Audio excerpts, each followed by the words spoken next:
Queridos amigos, nos sentimos gozosos de volver a estar con ustedes una oportunidad más. En este día, nuestro tema se titula Desequilibrio mortal. Desequilibrio mortal. Y tiene que ver, como su nombre lo indica, con el equilibrio que debemos tener en nuestra vida. ¿Qué pasa cuando perdemos el equilibrio? Nos caemos, exactamente. Así que vamos a ver, ¿y qué es lo que quiere Satanás? Que caigamos. Y para caer necesita que perdamos el equilibrio. ¿Y en qué se basa este equilibrio, queridos amigos? Este equilibrio se basa en algo que Dios nos ha dado a nosotros. Vamos a tomar varios ejemplos de la palabra de Dios. Y vamos a ver el primero, el más importante de ellos. En el libro del Génesis, en el capítulo 3, del 1 al 6. Génesis 3, del 1 al 6. Pero la serpiente era astuta más que todos los animales del campo que Jehová Dios había hecho, la cual dijo a la mujer: ¿con que Dios os ha dicho, no comáis de todo árbol del huerto? La mujer respondió a la serpiente: del fruto de los árboles del huerto podemos comer, mas del fruto del árbol que está en medio del huerto, dijo Dios, no comeréis de él, ni le tocaréis, para que no muráis. Hasta aquí, queridos amigos, podemos ver que Eva tenía bien claro que aquel fruto que Dios había dicho que no comieran, que Dios había dicho, porque el día que de él comieres ciertamente morirás, no era bueno para ella. Algo que produce la muerte no puede ser bueno para nosotros. Y para Eva estaba tan claro este concepto, que para ella el árbol era tan malo, que ella inclusive agregó cosas que Dios no había dicho. Dios realmente nunca dijo que no lo tocaran. Lo podemos comprobar en Génesis 2, 16 y 17. Génesis 2, 16 y 17. Y mandó Jehová Dios al hombre diciendo: de todo árbol del huerto podrás comer, mas del árbol de la ciencia del bien y del mal no comerás, porque el día que de él comieres, ciertamente morirás.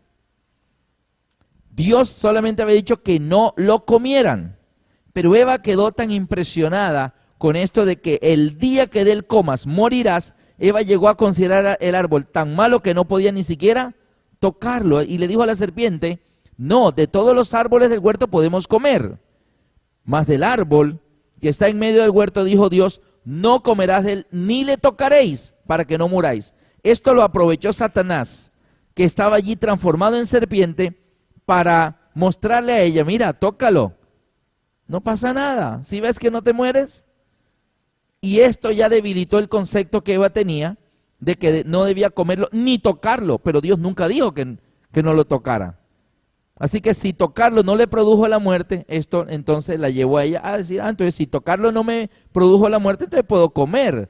La serpiente le había dicho: no moriréis el día, lo que pasa es que Dios sabe que el día que comas de este fruto, tus ojos serán abiertos, seréis como Dios. Y Eva dijo: ok, si tocarlo no me produjo la muerte, pues comerlo tampoco, y terminó comiendo. Eva agregó cosas a lo que Dios había dicho. A la palabra de Dios no le podemos ni agregar ni quitar. Pero Eva además hizo otro cambio en las palabras que Dios había dicho a ella. La vemos en el versículo 2 y 3. La mujer respondió a la serpiente. Ojo con esta declaración. Dice ella: del fruto de los árboles del huerto podemos comer. Pero del fruto del árbol, dijo ella, que está en medio del huerto, dijo Dios, no comerás de él ni le tocaréis. Para Eva, ¿cuál árbol estaba en medio del huerto? El árbol prohibido. Ella dijo: de todo árbol podemos comer, mas del árbol que está ¿dónde? En medio del huerto. Dijo que no podían comerlo. Pero la pregunta es: ¿el árbol prohibido realmente estaba en medio del huerto? Esto lo podemos encontrar en el mismo libro de Génesis, en el capítulo 2, versículos 8 y 9. Y vamos a ver que aunque Eva dice que del árbol que está en medio del huerto no debían comerlo, vamos a ver si efectivamente el árbol prohibido era el que estaba en medio del huerto. Dice Génesis 2, 8 y 9. Y Jehová Dios plantó un huerto en Edén, al oriente, y puso allí al hombre que había formado. Y Jehová Dios hizo nacer de la tierra todo árbol delicioso a la vista y bueno para comer. También el árbol de la vida. ¿Cuál árbol? El árbol de la vida, en medio del huerto. Pregunto, ¿del árbol de la vida podían comer? Sí. ¿Del árbol de la ciencia del bien y del mal podían comer? No. Queridos amigos, pero el árbol que sí debían comer, el que les daba vida eterna a ellos, era el que estaba en medio del huerto. Ahí lo dice. Y también el árbol de la vida en medio del huerto. Así que el epicentro del huerto del Edén era ¿cuál árbol? El árbol de la vida. Ahora, dice el versículo 9, termina diciendo también el árbol de la vida en medio del huerto. Y el árbol de la ciencia del bien y del mal estaba por ahí en alguna parte. Así que tenemos que Dios declara que el árbol que está en medio, en el centro del Edén, es el árbol de la vida. Pero Eva llegó a pensar que el árbol que estaba en el centro del Edén era el árbol de la ciencia del bien y del mal. Por eso le dijo a la serpiente, de todos los frutos de los árboles podemos comer. Versículo 3, pero del fruto del árbol que está en medio del huerto, dijo Dios, no comeréis de él ni le tocaréis para que no muráis. Así que Eva cambió el centro del Edén. El centro del Edén es el árbol de la vida. Pero para Eva, el centro del Edén no era el árbol de la vida. Para Eva, el centro del Edén era el árbol prohibido. Es más, la Biblia declara en otros pasajes dónde estaba el árbol de la vida. Vámonos al libro de Apocalipsis, en el capítulo 2 y en el versículo 7. Allí en el mensaje a una de las iglesias, el mensaje a la iglesia de Éfeso. Al final, la promesa de Dios a los cristianos que vivieron en la época apostólica, entre el año 31 y el año 100, la época de la iglesia de Éfeso, dice Apocalipsis 2:7, el que tiene oído, oiga lo que el Espíritu dice a las iglesias. El que venciere le daré a comer del árbol de la vida, el cual está en medio del paraíso de Dios. Para Dios, el árbol que está en el centro es el árbol de la vida. Es más, en la Nueva Jerusalén también estará el árbol de la vida. Apocalipsis 22, versículo 2. Dice así, vamos a leer 1 y 2, Apocalipsis 22, 1 y 2. Después me mostró un río limpio de agua de vida, resplandeciente como el cristal, que salía ¿de dónde? Del trono de Dios y del Cordero. En medio de la calle de la ciudad, a uno y otro lado del río, estaba el árbol de la vida. ¿Dónde estaba el árbol de la vida?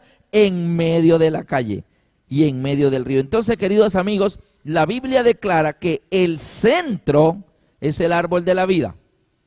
Pero Eva, en aquella conversación que tuvo en el Edén, llegó a considerar que el centro era el árbol prohibido. ¿Por qué? ¿Qué pasó allí? Sencillamente, queridos amigos, el árbol prohibido, el árbol de la ciencia del bien y del mal, se había convertido para Eva en una tentación. Algo que ella lo miraba y le atraía. Cada vez que pasabas no podía evitar mirar hacia allá y decir, ¿qué tendrá ese árbol? Y era una tentación. Yo no sé si a ustedes les sucede. Les voy a poner un ejemplo. Aquel esposo que de repente mira hacia por la ventana de la calle y ve pasar a una joven atractiva y él se siente atraído a ella y no evita mirar para dónde va y ve que entró a 3 casas de su casa y quién será y de dónde salió esa muchacha y comienza a darle largo a sus pensamientos, que no debería ser, y comienza a averiguar poco a poco quién es, dónde vive, que es la nueva vecina, que se mudaron recientemente, trabaja, estudia, tiene novio, es casada, es soltera, es separada, y comienza a investigar y llega a convertirse esa persona que no es su esposa en el centro mismo de sus pensamientos. Y es que hay tentaciones, queridos amigos, que están tan fijas en el pensamiento del hombre que son lo último en que la persona piensa antes de dormir. Y es lo primero en que la persona piensa al despertarse. Y debería ser ¿qué? Cristo, El centro de nuestros pensamientos, el centro de nuestra vida, debe ser nuestro Señor Jesucristo y no un pecado. Eva tenía allí en el centro del Edén el árbol de la vida, pero Eva pensaba más en el árbol de la ciencia del bien y del mal, y pensaba tanto en ese árbol que para ella ese árbol se convirtió en el centro del Edén. Y ahí hay un desequilibrio, porque Dios nos coloca un centro en nuestro corazón, un centro en nuestros pensamientos, para que haya equilibrio en nuestra vida. Pero Satanás mueve ese centro y nos desequilibra. Y cuando el centro es movido hacia un lado, ya pesa más de un lado que del otro y caemos. Este caso es apenas el primer ejemplo, pero está repetido en muchos episodios de la Biblia. Abran conmigo sus Biblias en el libro de Primera de Reyes. Y ahí vamos a encontrar a un joven, Primera de Reyes en el capítulo 3. Un joven muy admirado, inclusive hoy en día, muy admirado. Primera de Reyes capítulo 3, desde el versículo 3 al 15, más o menos, no lo voy a leer todo, pero dice así: Mas Salomón amó a Jehová andando en los estatutos de su padre David. Solamente sacrificaba y quemaba incienso en los lugares altos. Aquí está diciendo que Salomón, aquel joven rey, el nuevo rey de Israel, amaba tanto a Jehová que ofrecía sacrificios a Dios. Y dice el versículo 4, e iba el rey a Gabaón, porque aquel era el lugar alto principal, y sacrificaba allí, ¿cuántos? 1000 holocaustos. Sacrificaba Salomón sobre aquel altar. 1000 sacrificios. Queridos amigos, 1000 cabezas, 1000 becerros, 1000 ovejas. O sea, imagínate una hacienda con 1000 animales. Imagínate un hato de ganado de 1000 cabezas. ¿Esa es una hacienda pequeña, mediana o grande? Es grande. Y dice la Biblia que Salomón, ¿cuántos holocaustos hacía Jehová? 1000. Así que Salomón amaba tanto a Jehová que él decía: un sacrificio, no, te mereces más. Y sacrificaba 1000 holocaustos a Jehová. Este joven príncipe, en este momento de su vida, ¿quién era el centro de su vida? Dios. Amaba tanto a Dios que no le escatimaba nada. Y dice la Biblia en el versículo 5, y se le apareció Jehová a Salomón en Gabaón una noche en sueños, y le dijo Dios: pide lo que quieras que yo te dé. Imagínate eso. Oye, que le diga lo que quieras. Lo que yo quiera, Señor. Sí, lo que quieras, lo que quiera. ¡Wow! ¿Qué pedirías tú? ¿Qué pedirías tú? ¿Qué pediríamos? Seguramente pediríamos cosas materiales. Posiblemente, una gran casa y 2 carros. Y quiero tener un negocio que me dé mucho dinero. Asegurar el futuro económico de la familia. No sé, salud. Lo cierto es que Salomón, ante la oferta impresionante del Dios Todopoderoso, donde dice: pídeme lo que quieras que yo te dé, ¿sabe lo que contestó? Mire cómo habla un hombre cuyo centro es Dios. Versículo 6. Y Salomón dijo: tú hiciste grande misericordia a tu siervo mi padre, porque él anduvo delante de ti en verdad, en justicia y con rectitud de corazón para contigo. Un momentito, aquí hagamos un alto. ¿Cómo así que David mi padre anduvo en rectitud y en justicia? ¿Y es que acaso David no cometió pecados terribles? Sí, pero ¿qué había hecho David con esos pecados? ¿Se había arrepentido? ¿Los había confesado? Y ustedes saben, ¿se acuerdan del tema de ¿dónde están tus pecados hoy? Aquellos pecados terribles de la codicia de la mujer ajena, del adulterio, luego de la mentira, luego del engaño, luego del asesinato. Todos esos pecados juntos fueron llevados al Cordero, y el pecado de David fue remitido al verdadero Cordero, el de la cruz. Y ahora David quedó limpio, tan limpio quedó David, que dice Salomón que David mi padre, que anduvo delante de ti en verdad, en justicia, como si nunca hubiera cometido ningún pecado. Así de amplio y de completo es el perdón de Dios, queridos amigos. Así de amplio y total. el pecado que tú llevas a la cruz es inmediatamente transferido a Cristo.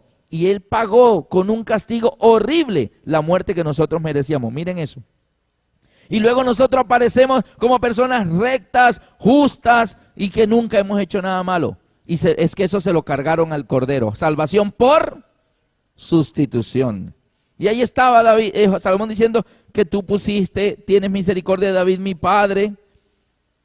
Versículo dice, el 6, la segunda parte dice, y tú le has reservado esta tu grande misericordia en que le diste un hijo que se sentase en su trono, como sucede en este día.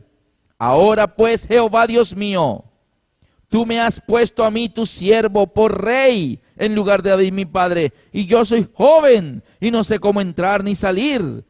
Y tu siervo está en medio de tu pueblo, el cual tú escogiste, un pueblo grande que no se puede contar ni numerar por su multitud. Ahora, ¿qué va a pedir Salomón? Pide lo que quieras que yo te dé. Dice el versículo 9, da pues a tu siervo corazón entendido para juzgar a tu pueblo, para discernir entre lo bueno y lo malo. Porque ¿quién podrá gobernar tu pueblo tan grande? Queridos amigos, Salomón no pidió nada tangible, nada que se pueda tocar. No pidió casas, no pidió riquezas, pidió algo para su mente. Dame sabiduría, inteligencia, conocimiento para distinguir entre lo bueno y lo malo. Dame algo aquí a mis pensamientos, porque sin eso no podré gobernar tu pueblo.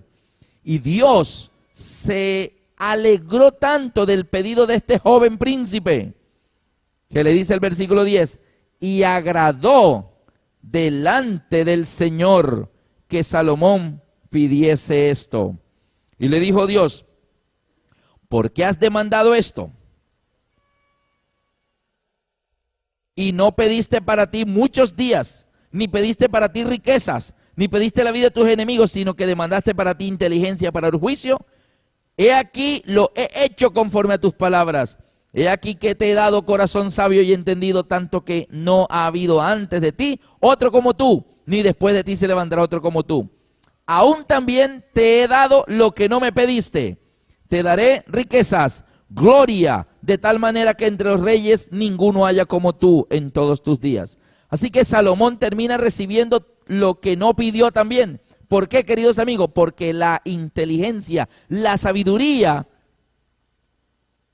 que Dios nos da en nuestros pensamientos, en nuestra mente, es lo que termina generando en las demás cosas.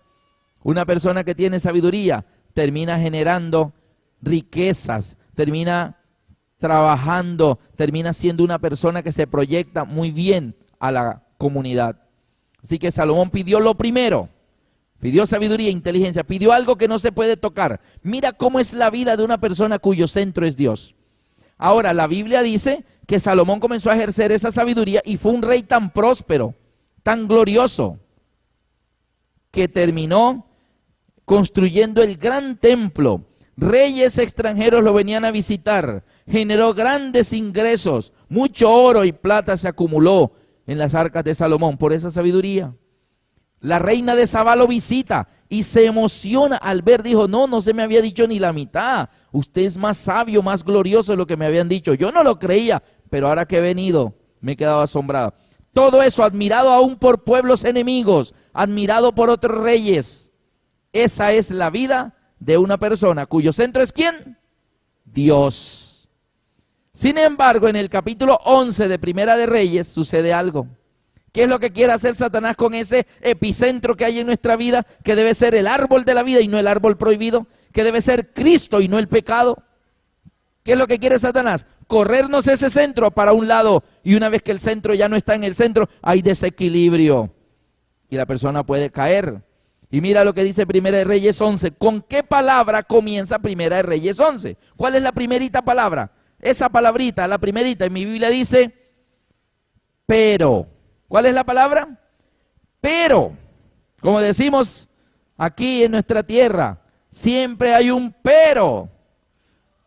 La palabra pero significa hay problemas.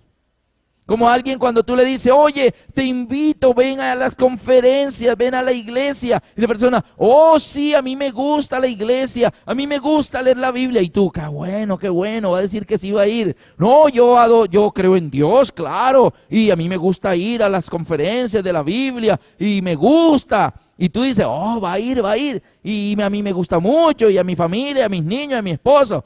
Y de pronto te dice, pero... Y cuando tú escuchas la palabrita pero, tú dices, hay problemas. Ya va a decir algo porque no va a ir. Y dice, pero lo que pasa es que estudio de noche, entonces en la noche salgo a las 9, ya no puedo ir a la conferencia. ¿Sí? Todo iba bien hasta que pronuncia la palabrita, pero. ¿Ah? Te quiero mucho, pero. ¿Pero qué? ¿Te quieres bautizar? Sí, yo me voy a bautizar, le voy a entregar mi vida al Señor, pero, y aparece el pero que dice, pero ahora no puedo. Y el pero significa que no se puede. Y todo venía bien en la vida de Salomón cuando su centro era Dios, y aparece el primer pero en la vida de Salomón. Primera de Reyes 11:1 dice, pero el rey Salomón amó, además de la hija de Faraón, a muchas mujeres extranjeras, a las hijas de Moab, a las de Amón, a las de Edom, a las de Sidón y a las Eteas. ¿Se acuerdan cuando leímos Primera Reyes 3:3? Y ahí decía, pero Salomón amó a Jehová. Y cuando Salomón amó a Jehová, muchos sacrificios, 1000 holocaustos, era fiel, le pidió a Dios sabiduría, humildad, todo eso. Pero ahora Salomón, además de amar a Jehová y además de amar a su esposa, la princesa egipcia, la hija de Faraón, una muchacha morena, hermosa, y ella, imagínate la esposa de Salomón cómo se sentía, era la reina, era el centro de los afectos de este joven rey, sabio, poderoso y admirado. Todas las muchachas en Israel, ay, qué suerte la de esa muchacha, unas nacen con estrella y otras estrelladas. Qué suerte, mira, se enamoró el rey de ella. O sea, qué bonito era ser la esposa de Salomón. Y Salomón, con toda la riqueza que tenía, para su esposa. Imagínate los regalos que le daba el día del cumpleaños Salomón a su esposa. Pero un día Salomón, además de amar a esa esposa, le gustó otra. Y la trajo al palacio. Y era una moabita. Y entonces la princesa egipcia ya quedó relegada a un segundo plano porque ahora hay una nueva esposa, de pronto más joven. Y ahora esta mujer orgullosa era la nueva esposa de Salomón, a usted ya no. Pero esta moabita no se alegró mucho tiempo porque apareció una amonita y una tercera, y después una edomita, y después una de Sidón, y después una de Etea, y una cananea, y una ferecea. Y tremendo cantidad de esposas que comenzó a tener Salomón. Y ya ninguna de ellas era la especial. Dice que Salomón, con toda su sabiduría que Dios le había dado, Dios le había advertido, solamente cuídate de poner mis mandamientos por obra y yo alargaré tus días. Salomón podía ser muy sabio, pero Dios es el autor de la sabiduría. Y Dios le había dicho aquí en Primera de Reyes 11:2, dice, gentes de las cuales Jehová había dicho a los hijos de Israel, no os llegaréis a ellas, ni ellas se llegarán a vosotras, porque ciertamente harán inclinar vuestro corazón tras sus dioses. ¿Qué es lo que iban a hacer estas mujeres paganas? Si los cristianos se juntan en yugo desigual, dice, ellas harán inclinar. Cuando algo está en equilibrio, está recto. Pero cuando se inclina hacia un lado, ¿qué está pasando? Está perdiendo el equilibrio y termina cayendo. Y Salomón había llevado una vida muy vertical, cuyo centro era Dios. Pero estas mujeres, dice que llegó a tener ¿cuántas esposas? Dice, a estas pues se juntó Salomón con amor. Así como amaba a Jehová y amaba a su esposa, terminó amando ¿cuántas? Dice el versículo 3, y tuvo 700 mujeres reinas y 300 concubinas. Y sus mujeres desviaron su corazón. Se desequilibró. El centro de Salomón ya no llegó a ser Jehová, como el árbol de la vida en el Edén en el centro. No, ahora el centro eran las esposas. Y esposas que eran prohibidas por Dios. Así como Eva hizo del árbol prohibido, del árbol del bien y del mal. Y ella dijo, De todo árbol podemos comer, pero del árbol que está en medio del huerto dijo Dios no comerá. Pero ese no era el árbol que estaba en medio era el de otro, el árbol de la vida. Y aquí estaba Salomón lo mismo, el medio de su vida era Dios y sus mandamientos y sus preceptos y sus estatutos. Pero ahora Salomón se desvía y hace de sus mujeres paganas el centro de su vida. Mujeres prohibidas por Dios, porque Dios había dicho, no llegarás a ellas. Era el árbol prohibido. Y ahí estaba Salomón parado frente al árbol prohibido, en vez de estar parado frente al árbol de la vida. El camino recto de la verdad y de la obediencia a Dios. No sé si les ha pasado. En cierta ocasión yo iba por una calle en Barranquilla y me encontré con un joven amigo de la iglesia y estaba parado frente a una cartelera de cine, mirando así. Y le digo, hola, ¿qué más? ¿Qué haces aquí? No, mirando aquí lo que están dando. Y yo le dije, ¿vas a entrar? Dijo, no, tú sabes que nosotros no vemos eso. Nosotros no entramos a cine. Ah, ¿y qué haces aquí parado mirando la cartelera? No, solamente mirando lo que están dando. Y créeme que si te paras a mirar lo que están dando, tal vez no entras hoy, tal vez no entres mañana, pero la semana entrante tal vez vas a estar entrando porque te va a llamar la atención. Si yo no entro a ese lugar, ¿qué hago parándome en la cartelera? ¿Para qué voy a ver qué están dando si igual no voy a entrar? Pero el solo pararse a mirar la cartelera ya es un paso más cerca de la entrada. Y eso era lo que estaba haciendo Eva, mirando el árbol. ¿Vas a comer? No, ese árbol está prohibido. Entonces, ¿qué haces? Mirándolo. ¿Y terminó qué? Comiendo. Mejor ve y párate frente al árbol de la vida y come todo lo que quieras. Queridos amigos, y cuando Salomón, ya el centro de su vida no fue Dios, que le había dado sabiduría, riqueza, gloria, honra, majestad y un gran reino, mucho poder, ¿sabe qué sucedió? Versículo 4, Primera de Reyes 11:4, cuando Salomón era ya viejo, sus mujeres inclinaron su corazón tras dioses ajenos, y su corazón ya no era perfecto con Jehová su Dios, como el corazón de su padre David. Porque Salomón siguió a Astoret, diosa de los sidonios, y a Milcom, ídolo abominable de los amonitas, e hizo Salomón lo malo ante los ojos de Jehová. Se le olvidó a Salomón, vive Jehová en cuya presencia estoy. Se le olvidó que todo lo que Salomón, lo que él hacía, alguien estaba a su lado cuidándolo, protegiéndolo. Dios, el ángel de Jehová, acampa alrededor de los que le temen y los defiende. Y ahí estaba, pero él se le olvidó y fue a adorar todos esos ídolos con sus esposas y dice, e hizo lo malo ante los ojos de Jehová. ¿Por qué? Porque en la adoración a esos ídolos paganos habían rituales abominables, sacrificios de niños, y también habían algunos rituales de esas diosas a la fertilidad, que incluían relaciones sexuales entre los adoradores, como una especie de orgías adorando a esos ídolos. Y ahí estaba Salomón con sus esposas paganas haciendo lo malo ante los ojos de Jehová. Hizo lo malo ante los ojos de Jehová y no siguió cumplidamente a Jehová como David su padre. Entonces edificó Salomón un lugar alto a Quemos, ídolo abominable de Moab, en el monte que está frente a Jerusalén, y a Moloc, ídolo abominable de los hijos de Amón. Así hizo para todas sus mujeres. Dijo, ¿para cuántas mujeres? Para todas. ¿Y cuántas eran ellas? 1000. Así que si hizo para todas sus mujeres, ¿cuántos sacrificios hacía Salomón ahora? 1000. Pero esos 1000 sacrificios eran ¿para quiénes? Para los 1000 ídolos de sus 1000 esposas. ¿Y cuántos sacrificios hacía antes Salomón cuando su centro era Jehová? 1000 sacrificios, pero esos 1000 sacrificios eran ¿para quiénes? Para Jehová, todos para Dios. Pero ahora el desequilibrio mortal, el centro de Salomón se ha corrido un poco y ya no está equilibrado, y Salomón tambalea y cae. Queridos amigos, mira lo que hace Satanás. En pocas palabras, nos cambia el centro de nuestro corazón. Cuando él ve que tú estás enfocado y centrado en Dios, él trata de poner otra cosa en tu vida que llame tanto la atención. Y entonces el centro se termina corriendo a un ladito, y cuando el centro ya no está en el centro, ya no hay equilibrio. Ya no hay equilibrio. Y ahí tenemos ahora a Salomón que hacía 1000 sacrificios a Jehová. Ahora Salomón está haciendo 1000 sacrificios a ídolos paganos de sus esposas.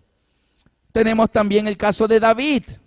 Ya David había muerto, pero ¿qué pasó cuando David codició a la mujer, aquella que no era su esposa? Notemos que primero hubo un David joven de 17 años que llega al campo de batalla donde están sus hermanos y escucha al gigante Goliat. Y el gigante Goliat insulta al pueblo e insulta a Dios por 40 días. Y David dice, oye, ustedes cómo dejan que ese hombre incircunciso insulte a Dios. ¿Y qué le contestaron los soldados? ¿No habéis visto su estatura? ¿Y el tamaño de su jabalina es así gruesa? Y la espada es así, pesa tantos kilos, eso parte en dos al que se le ponga en medio. ¿No habéis visto el gigante? Y David, sí, ya lo vi, está grandecito, pero nada que Dios no pueda solucionar.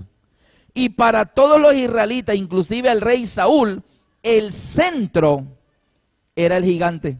Y todos los días, ¿habéis visto al gigante? ¿Habéis visto el tamaño de ese soldado? ¿Y habéis visto esto y habéis visto aquello? ¿Y en qué se centraban sus pensamientos? En el tamaño del gigante. Pero llegó este muchachito, pastor de ovejas, trayendo un mandado, una encomienda que su papá mandaba a sus hermanos, unos quesos, unas leches, unos panes.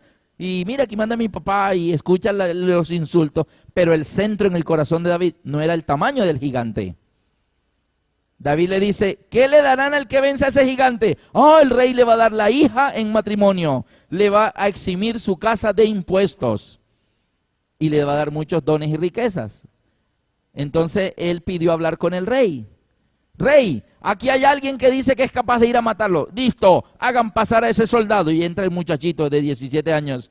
Y el rey dice, ¿tú vas a matar al gigante? Sí, rey, no desmaye vuestro corazón. Tu siervo irá y lo matará. Y Saúl dice, no podrás. ¿Por qué Saúl llegó a creer que David no podía matar al gigante? Porque el centro de los pensamientos de Saúl eran el tamaño del gigante. Y le dice, tú no puedes porque tú eres muy joven. Tu trabajo es simplemente cuidar ovejitas. Pero él es un guerrero desde su juventud. O sea, mira, el centro de los pensamientos de Saúl estaba centrado en el tamaño del enemigo, no en el tamaño de su Dios. Una vez leí una frase que me gustó mucho. No le digas a Dios qué grandes son tus problemas. Dile a tus problemas qué grande es tu Dios. Amén. Queridos amigos, y fue así como David le dice, sí, rey, yo puedo ir porque yo cuido las ovejas de mi padre Isaí en el campo de Belén. Y yo llego y viene un león y arrebata una ovejita y yo voy y lo persigo y le quito la ovejita y el león se viene contra mí. Y Dios lo entrega en mi mano y yo lo he matado. También osos han venido y han arrebatado corderito y yo lo he perseguido y le he quitado el corderito. Y si se revuelve contra mí, yo también lo he matado. El mismo Dios que me ha librado de las garras del oso y de las garras del león, me librará de este gigante incircunciso. Cuando Saúl escuchó eso, dijo, bueno, sí, ves. Ahora, ¿de qué estaba hablando David? Dios, sea oso, sea león, o sea gigante, da lo mismo. Dios me libra. ¿Cuál era el centro de los pensamientos de David? Dios. No el oso, no el león, no el gigante. Dios es poderoso. Seguramente David había escrito el Salmo 23 donde dice, aunque ande en valle de sombra y de muerte, no temeré mal alguno. ¿Por qué? Porque tú estarás conmigo. Tu vara y tu cayado me infundirán aliento. ¿El centro de los pensamientos de David era el valle de sombra de muerte? No, el centro de los pensamientos de David era, tú estarás conmigo. Tu vara y tu cayado me infunden aliento. Así que bajar al valle donde estaba Goliat era bajar a un valle de sombra y de muerte.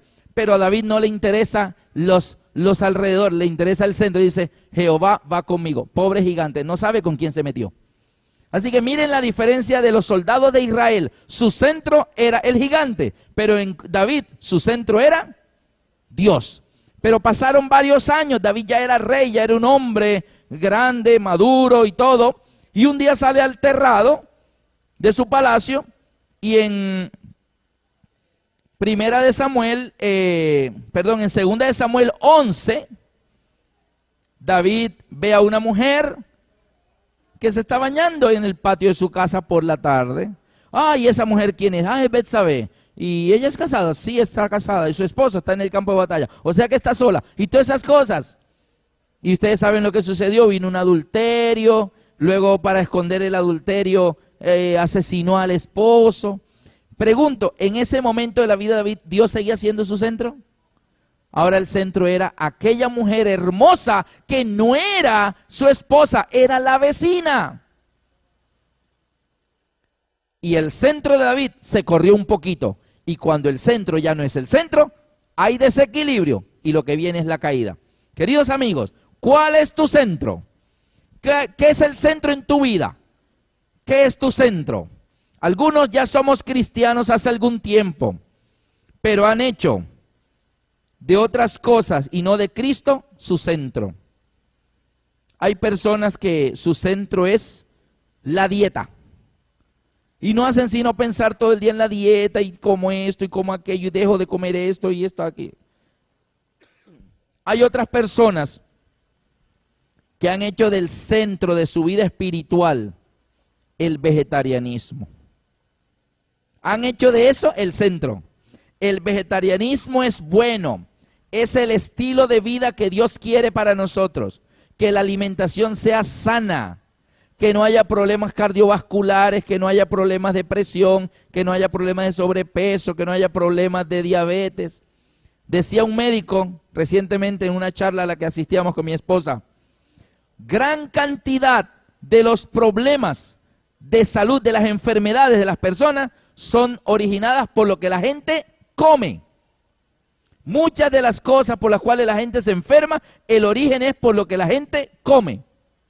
Y las otras enfermedades son originadas por lo que la gente debería comer y no come.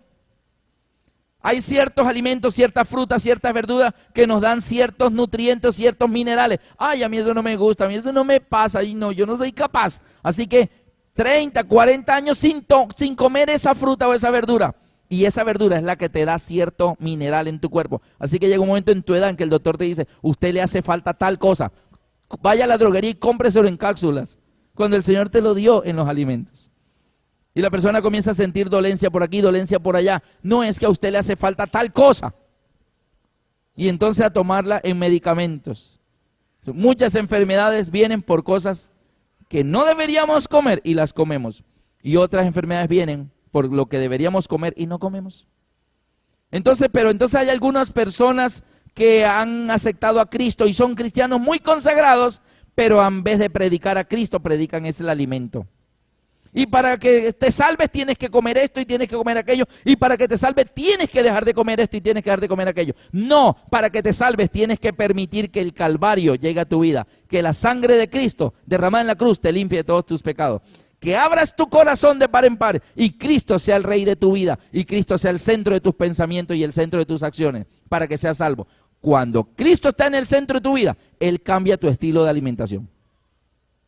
Cristo es el que nos cambia el modo de pensar, el modo de vivir.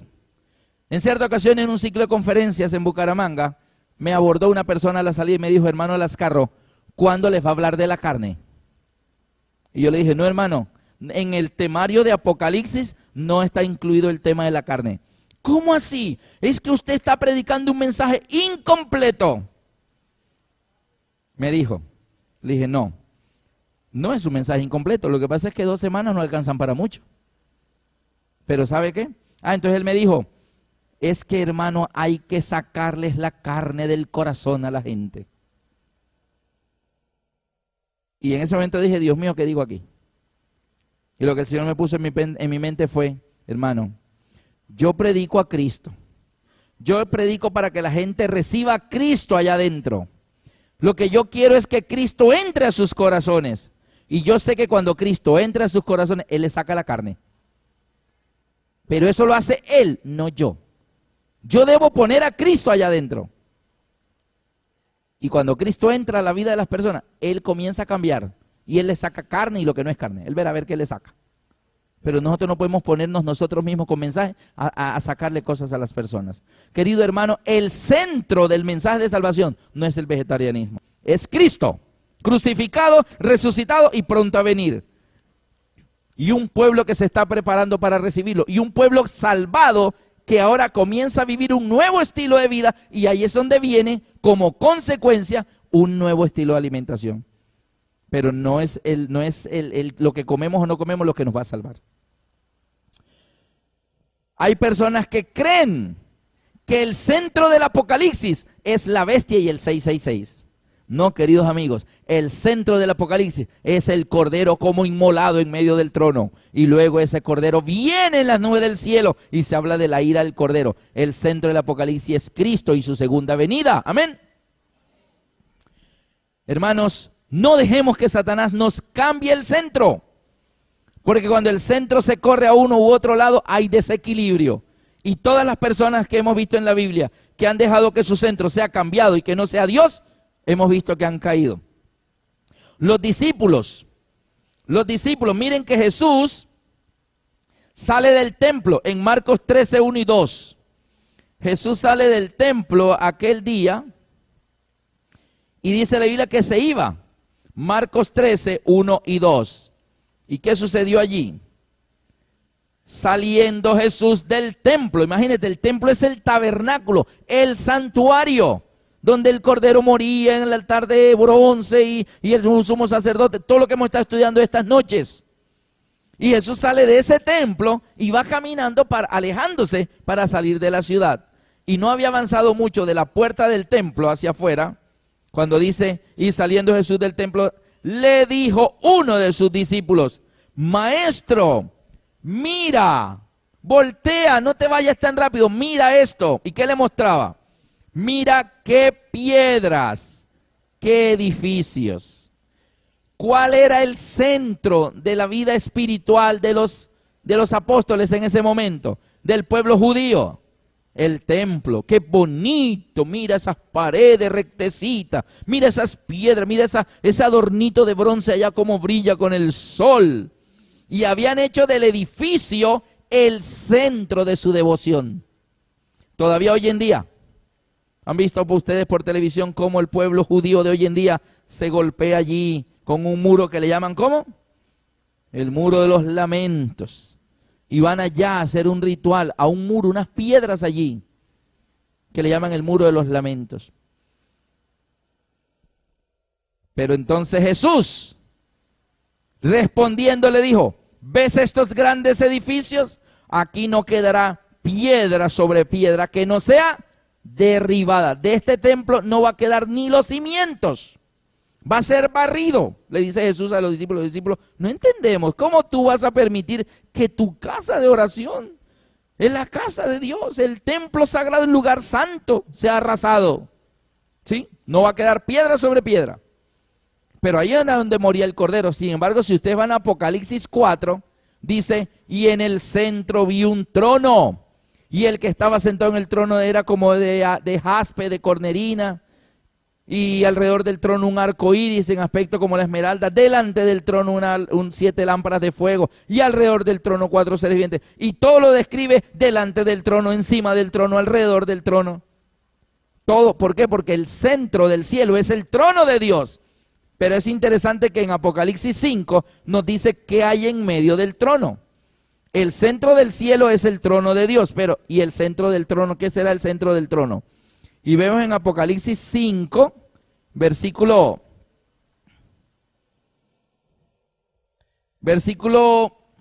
6.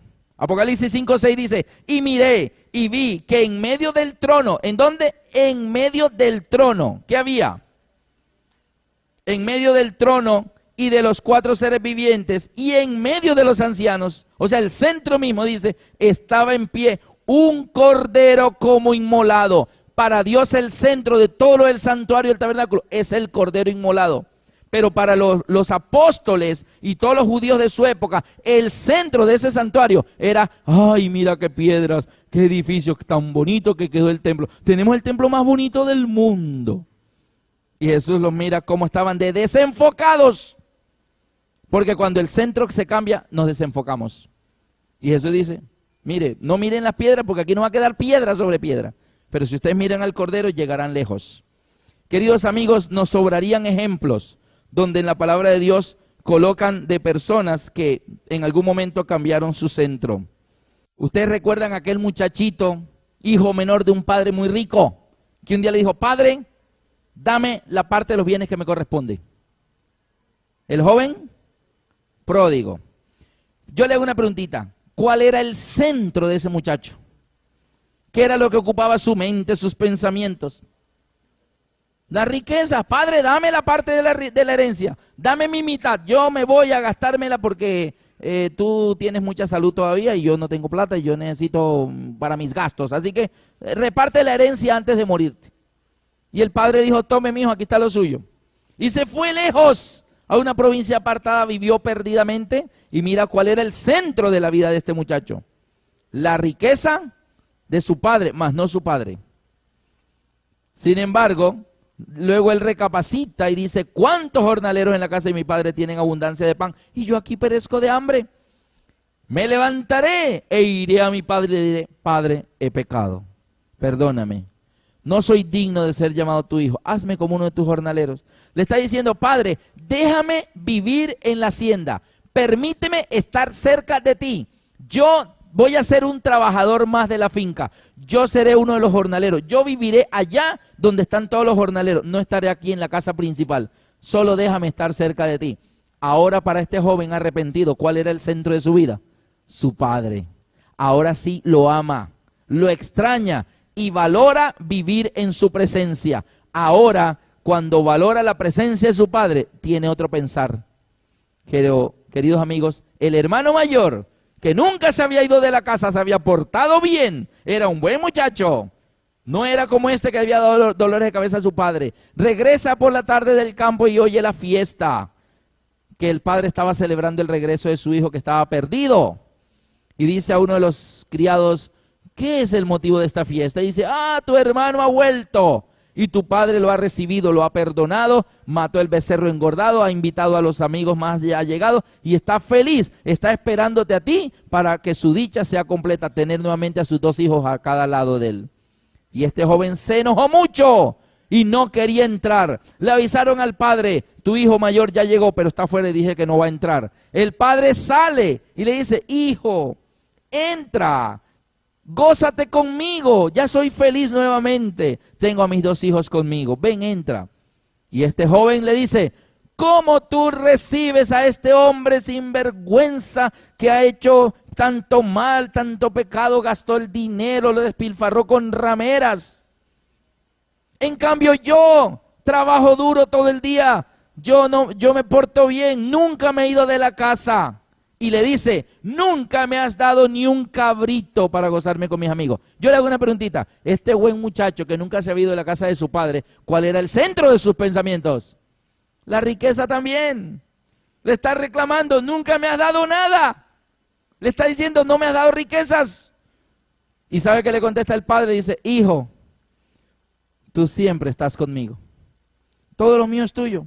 Pero nota, la prioridad del padre es la presencia. Hijo, tú siempre estás conmigo. El centro es el compañerismo con el padre. El centro es el compañerismo día a día con ese ser amado que es Dios. No las cosas materiales que nos puede dar Dios. Dios como persona, ¿está bien? Y él le dice al hijo, hijo, tú siempre estás conmigo. La riqueza, eso es tuyo también, no te preocupes. Pero hijo, tú siempre estás conmigo, tú nunca te has ido. ¿Te parece poco que siempre estés conmigo? No, yo lo que quiero es un cabrito para gozarme con mis amigos. También quería las riquezas. Así que, queridos amigos, qué tristeza cuando cambiamos el centro de nuestra vida y deja de ser Dios como debería ser. A veces, cuando venimos a la iglesia, el centro es el estudio de la palabra de Dios. Y el centro se deja ver cuando desde la casa traemos la Biblia para abrirla, subrayar los versículos e ir escuchando lo que estamos aprendiendo y marcando. Pero cuando ni siquiera traemos la Biblia, querido amigo, el centro de tu asistencia aquí será yo no sé qué cosa, pero no es el estudio de la palabra. Porque si fuera el estudio de la palabra, por lo menos habrías traído la Biblia.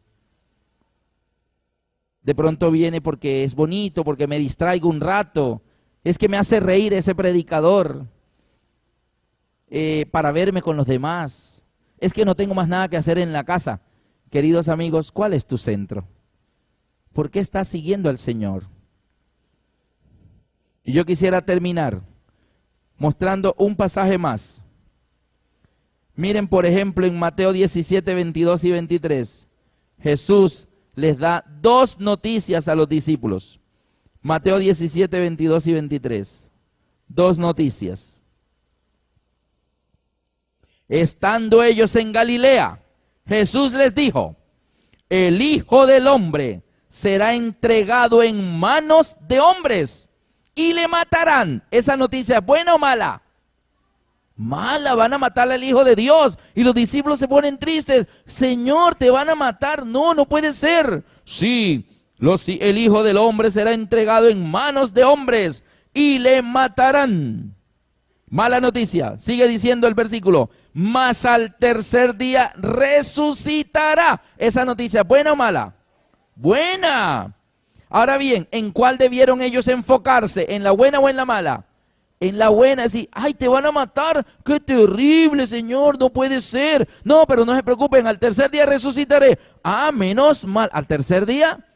O sea que podemos ir a la tumba y mirar ahí cómo tú sales moviendo la piedra y todo eso. Sí, si quieren, párense afuera y me ven salir. Pero ¿sabe qué? Jesús les dice, me van a matar, pero resucitaré. ¿Y sabe qué pasó con los discípulos? Dice, y ellos se entristecieron en gran manera. ¿En qué se enfocaron? ¿En la noticia buena o en la mala? En la mala. Se olvidaron de la buena. La buena quedó por allá en un rinconcito y el centro de sus pensamientos fue: lo van a matar, no puede ser, van a matar a Jesús, tan bueno que es. No, no, Señor, no puedes ir a Jerusalén. Y enfocados, el centro de su pensamiento quedó siendo la mala noticia. Y la buena quedó por allá en algún rincón olvidada. Tan olvidada que llegó el tercer día y ni siquiera fueron a la tumba. Ni siquiera se acordaban. A veces hay personas, queridos amigos, que el centro de su pensamiento es lo malo. Lo malo. Siempre se piensan lo malo. Le duele por aquí. Uy, debe ser un tumor. No, es que hizo mucho sol, hizo mucho calor y por tanto calor te dio dolor de cabeza. Pero esta persona, su centro es todo lo malo, lo fatal. Me quedan meses de vida. Debe ser un tumor que tengo por aquí. De pronto le duele algo por allá. Oye, tengo un dolor hace 2 días. Pueden ser cálculos. No, cáncer. Debo tener cáncer. Tengo cáncer. ¿Ah? Y el centro de su vida es todo lo malo. Mire qué pasó en Sodoma. En Sodoma, en Génesis 6, versículo 3. Las personas antediluvianas, disculpen, no los de Sodoma, aunque los de Sodoma también. Pero mire cómo fue la generación antediluviana. Génesis 6, versículo 5. ¿Cómo eran los pensamientos de las personas que vivieron en la época del diluvio? Y vio Jehová que la maldad de los hombres era mucha en la tierra, y que todo designio, ¿cuántos designios? Todos, todo designio de los pensamientos de ellos era de continuo solamente el mal. Solo pensaban en lo malo, lo malo, lo malo, lo malo. ¿Cuál era el centro de sus pensamientos, el centro de su vida? Todo el mal. Se acostaban pensando en el mal, inventando nuevas formas de mal, creando nuevas formas de hacer maldad. Y la maldad fue tanta que Dios dijo, hay que destruir este lugar. Y yo quiero terminar con un hermoso pasaje de las Escrituras. Hay señales que hoy en día nos muestran que nuestro Señor está a punto de venir. Cristo está a punto de regresar a esta tierra, queridos amigos. Y el evangelista San Lucas, en el capítulo 21, 25 al 27, encontramos allí un grupo de personas, y ustedes van a decir cuál es su centro. Lucas 21, 25 al 27 dice: entonces habrá señales en el sol, en la luna y en las estrellas, y en la tierra angustia de la gente. ¿Cómo estarán las personas? Angustiadas, gente angustiada, y en la tierra angustia de la gente, confundidas a causa del bramido del mar y de las olas. Desfalleciendo los hombres. ¿Cómo estarán las personas? Angustiadas, desfalleciendo, asustadas, desfalleciendo los hombres por el temor y la expectación de las cosas que sobrevendrán en la tierra, porque las potencias de los cielos serán conmovidas. Ahora bien, tenemos ahí un grupo de personas que ante las señales del inminente regreso de Jesús se asustan. Les da miedo, pánico, angustia de la gente. Va a haber cosas en este tiempo final que tienen que ver con el mar y con las olas. Ese es un estudio aparte que podemos hacer, pero esto de los tsunamis, esas olas gigantescas de 15, 20 y 30 metros van a ser cosas cada vez más frecuentes y en cualquier costa del mundo puede llegar un tsunami a la hora menos pensada, con el cielo azul y despejado, porque muchos de esos tsunamis se originan porque en el fondo de los océanos, en la plataforma continental, hay terremotos fuertes, y entonces la tierra se agrieta y se abre. Y una vez que el fondo del mar se abre y se agrieta, como hay un terremoto en tierra firme, que la tierra se abre, toneladas de agua son engullidas hacia ese lugar, hacia esa grieta profunda. Pero luego en el mismo terremoto la grieta se vuelve a cerrar así, ¡pum! Y genera un empuje de toneladas de agua hacia la superficie y se genera una ola de 20 o de 15, 20, 30 metros que viaja hacia las distintas zonas continentales, porque como cuando tú tiras una piedrecita en una fuente de agua, inmediatamente olas concéntricas, o sea, ondas en una forma semicircular así en todas direcciones. Así que puede no haber un huracán, puede no haber tornado, ni siquiera está lloviendo y de repente aparece una ola de 30 metros en el horizonte y en cuestión de 3 minutos está arrasando la costa varios kilómetros adentro. Y eso va a ser cada vez más frecuente. Entonces, cuando esto se esté volviendo más noticia, va a haber gente angustiadas por el bramido del mar y de las olas. También dice que estarán asustadas por las potencias de los cielos que serán conmovidas. Algo que tiene que ver con los cuerpos celestes, algo que tiene que ver con asteroides o con cosas de los cielos cósmicos va a causar pánico en la tierra. Pero mientras ese grupo de personas que se centran en esas cosas catastróficas y se asustan y dice que secándose los hombres por el temor, mientras ese grupo, su centro es el miedo. Hay otro grupo que ante las mismas señales, en el versículo 28, ¿cómo reaccionan? Dice, cuando estas cosas comiencen a suceder, erguíos y levantad vuestras cabezas, porque vuestra redención está cerca. Así que mientras un grupo de personas, su centro es el miedo, otro grupo, su centro es el gozo, porque al ver esas señales sabemos que el Señor está cerca a las puertas. Amén. Queridos hermanos, ¿cuál es tu centro? Hay personas que su centro es el televisor. Abren los ojos, se despiertan y antes de ir a lavarse los dientes es el control remoto y todo el día viendo televisión. Ese es su centro. Hay otros que su centro es la devoción con el Señor y lo primero que hacen es caer de rodillas junto a su cama, agradecer a Dios, Señor, gracias por cuidarme en la noche a mí y a toda mi familia. Señor, ahora al estudiar tu palabra, ilumíname, háblame, Señor, a través de las páginas sagradas de la Biblia. Y abre su Biblia, y abre su folleto de escuela sabática, y abre su matutina, y agradece a Dios y aprende con su familia. Y cuando va a salir a la calle dice, Dios, voy para el trabajo, ve conmigo, acompáñame, cuídame, protégeme de los tantos peligros que hay en el camino. Y sale con Dios y comienza a vivir en la presencia. Vive Jehová en cuya presencia estoy. ¿Y qué pasó? Esa es una persona que su centro es Dios. Pero a veces otros el centro es el estrés. Tengo que hacer esto, tengo que hacer aquello, a tal hora tengo un compromiso, tengo que ir al banco. Y pasó el día y llegó, ay, qué día tan, no me alcanzó. Y su centro son todas esas actividades apiñadas que no alcanzan ni siquiera el día para hacer. Querido amigo, acuérdate que Satanás quiere quitar el centro que Dios ha puesto. El centro es Cristo. En el Edén Dios había puesto un árbol en medio del huerto. ¿Y cuál era ese árbol? El árbol de la vida, el árbol que Eva debía comer todos los días para tener vida eterna. Pero Eva estaba tan pendiente del otro árbol que llegó a pensar que aquel era el centro. Todo giraba en torno a aquel árbol. ¿Cuál es tu centro? Yo no sé cuál es tu centro, pero te animo a que tu centro sea Cristo, porque Jesús lo dijo. Jesús pronunció estas palabras en Juan 12:32. Y yo, si fuere levantado, a todos atraeré a mí mismo. Amén. Amigos, Cristo es el centro. Y el desequilibrio mortal es lo que Satanás quiere.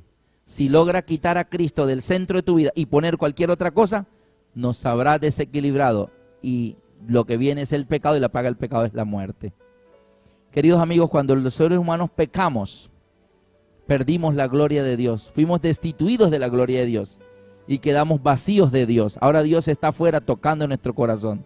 Y aquí yo estoy a la puerta y llamo. Si tú oyes mi voz, yo entraré a Él. Cenaré con Él y Él conmigo. Los seres humanos, por el pecado, todos los seres humanos tenemos en nuestro interior un vacío. ¿Y saben de qué tamaño es el vacío que tenemos todos los seres humanos? Tenemos un vacío del tamaño de Dios. ¿Qué tan grande es el vacío que tenemos en nuestro corazón? Tenemos un vacío del tamaño de Dios. Y si el vacío que hay en nuestro corazón es del tamaño de Dios, ¿cómo lo podremos llenar? ¿Cómo podremos llenar este vacío? Solo con Dios. Algunas personas quieren llenar ese vacío con diversiones y hacen de la diversión el centro de su vida y no llenan el vacío, se siguen sintiendo vacío. Otros tratan de acumular dinero, riqueza, comprar más casas, más carros y tener más dinero en el banco para decir estoy tranquilo, y no están tranquilos. Sigue el vacío allí, porque nada podrá llenar en esta vida el vacío que hay en nuestro corazón, porque es un vacío del tamaño de Dios. Y yo quisiera invitarles en esta oportunidad, los que quieran, levantando su mano, decirle: Señor, yo quiero que tú seas el centro de mi vida. A partir de este mismo momento, Señor, yo quiero que tú seas el centro de mi vida, que tú ocupes el centro de mis pensamientos, que tú seas ese norte que guía la brújula de mis pensamientos. No dejes que Satanás ponga lo que produce la muerte como el centro de mi vida. Eso debe quedar a un lado. Tú debes ser el centro de mi vida. Que Dios les bendiga a todos ustedes en esta oportunidad. Yo les invito aquí, nos coloquemos de pie y pidamos a Dios en oración por esta petición. Señor, el centro, así como el centro en el Edén fue el árbol de la vida y no el árbol de la ciencia del bien y el mal, la tentación, no. Que el centro de nosotros, Señor, seas tú, Cristo crucificado.